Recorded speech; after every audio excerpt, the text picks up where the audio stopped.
अस्सलामु अलैकुम वरहमतुल्लाहि वबरकातुह।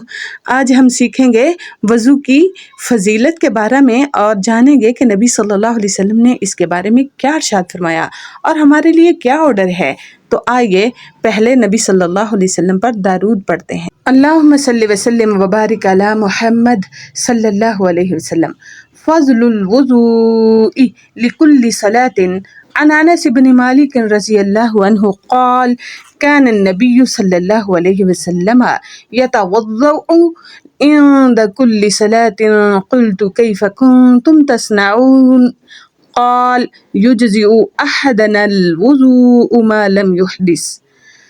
हर नमाज के लिए वज़ू करने की फ़जीलत, इसके बारे में अनस बिन मालिक रज़ियल्लाहु अन्हु बयान करते हैं।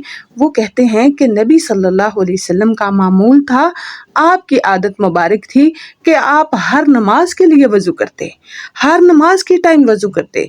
तो मैंने कहा, तुम लोग कैसे करते थे? वज़ू तुम्हारा कैसा था? क्या तुम भी हर नमाज के लिए वज़ू करते? तो उसने कहा, हमारे एक को वज़ू काफ़ी रहता जब तक वो बेवज़ू नहीं होता। यानी अगर वो एक वज़ू के साथ दो नमाज़ें पढ़ सकता, उसका वज़ू नहीं टूटा तो वो दो नमाज़ें पढ़ लेता। अगर कोई 3 पढ़ सकता है तो वो 3, कोई 4, कोई 5 तक।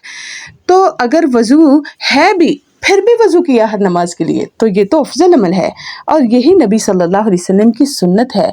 ये है तहारत पर तहारत।